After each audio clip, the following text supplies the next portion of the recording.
Dragon Age the Veilguard does feel like a situation of having a game that is like a self-opening piñata.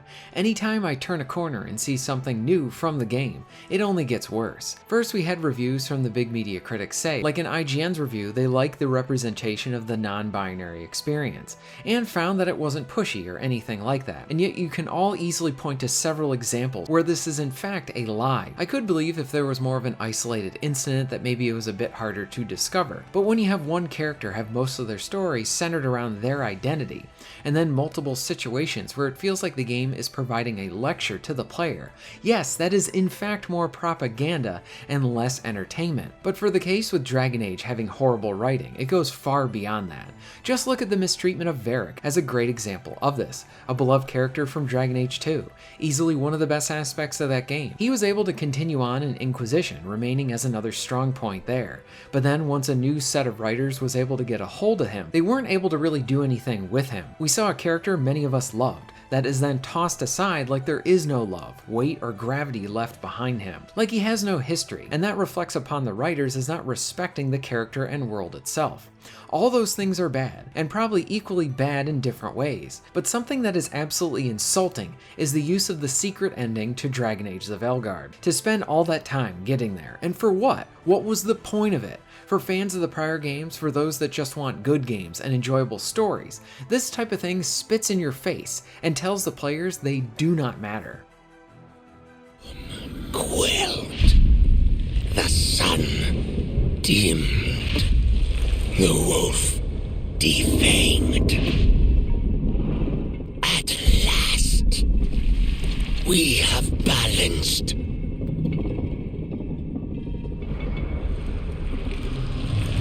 Guided, whispered, and soon the poisoned fruit ripens.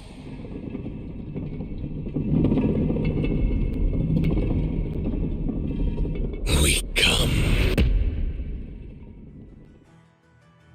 So after doing a set of certain specific tasks to be able to earn this after credits scene at the end, the long and short of it here is that basically all of your prior actions, everything you did in the prior game, seems to be for nothing. It feels like this very simple yet very insulting way to sort of have your game wave off all the stuff the player participated in with the prior games, and then just erase it. You know, usually when you go into a sequel, especially one for a BioWare game, you want to have some sort of acknowledgement for the choices that you had made in the prior games.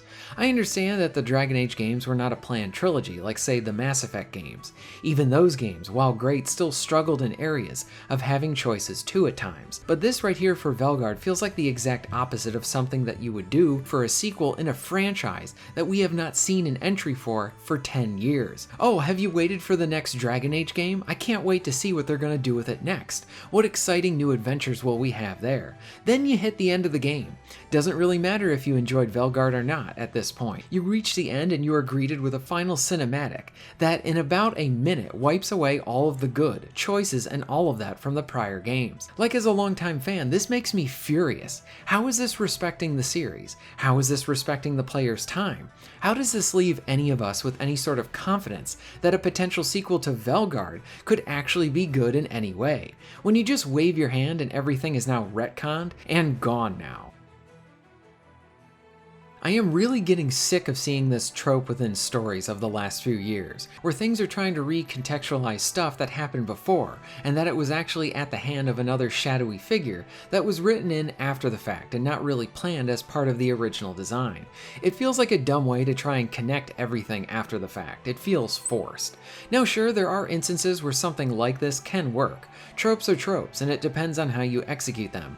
Personally, I miss the days of having a simple stoic hero go on an adventure, rescue the girl, defeat the bad guy, and then ride off into the sunset.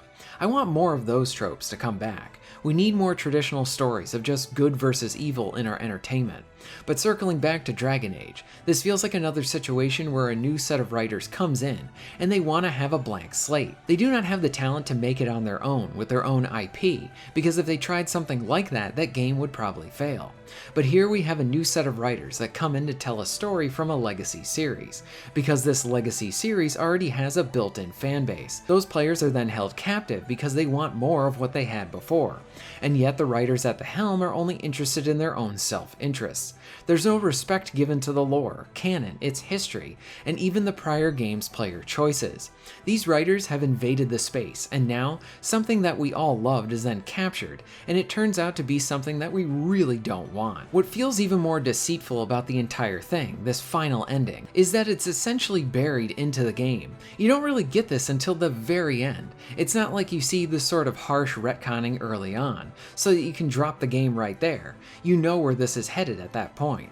But now something like this is then provided to you at the very end, after you have invested so much more time into this new game. Maybe you were one of those hopeful players that really loved Dragon Age, and was willing to eat a lot of bad stuff to hopefully get to something good, like maybe they stuck the landing. Then at the very end, you're greeted with this insulting set of story events that doesn't really care about the world, its characters, choices, and most of all, it doesn't care about the players. This is another situation, game, and even legacy IP, where we have new writers coming in and just not getting it when it comes to what was built before them.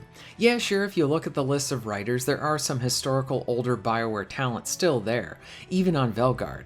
But I'll tell you this right now, just looking at the story stuff, the dialogue, the characters, and lack of choices, it certainly does not feel like anything that resembles the old talent is even there. So yeah, you might see some older names there, but I'm telling you that with this execution, whatever talent that they do have is not seen or represented here. It's clear that these development teams wanted this game to be more of a soft reboot, with the ending of this game being very good evidence for that. But why even go in that direction? The series has a history, a strong history. Why not build off of that? Why do you have to come in and destroy the foundation that was provided for you? Because it feels like you just want to push all of that stuff aside, the stuff that we loved about Dragon Age, to make way for your stuff. I mentioned Varric because that was a thing that hit me really hard as a fan. You not only casted him aside, but you destroyed Bianca as well, like it was nothing. That weapon has more character than anything presented within Veilguard. You could have given Varric a proper way out, a noble character death if you wanted to go that route. But again, you provided something that makes the player feel like their time with Varric was cheated. It's the whole, oh, it was a dream type of thing, but it's so lazily written that even the other party members don't even question your conversations with him leading up to that big reveal. These writers want that payoff, that excitement, that shock value, and emotional gut punch, without actually doing any of the legwork to earn it. And this connects in with the ending because both Varric's death and the ending share something very much in common. It's a mistreatment of a legacy, something that fans clearly love, a disregard to actually build something off of what you had before you, when all of these writers are actually just interested in tearing it down, and then having their stuff take its place. Like the stuff with Tosh is annoying, dumb, pretentious, and god-awfully preachy, but Varric and especially this ending are really the key things that represent key decisions that act as a poison that infects the entire game and experience. This ending is absolute trash. What are your thoughts on Dragon Age's ending? Did you enjoy it, or are you as frustrated with it as I am? Let me know in the comments down below. If you're interested in supporting the channel, please check out my Patreon page. For just $1 a month, you can help to keep this channel going strong, and this allows me to be able to do more for my awesome audience. Please check out the links in the description and pinned comment for ways to support the channel. And most of all, thank you very much for watching.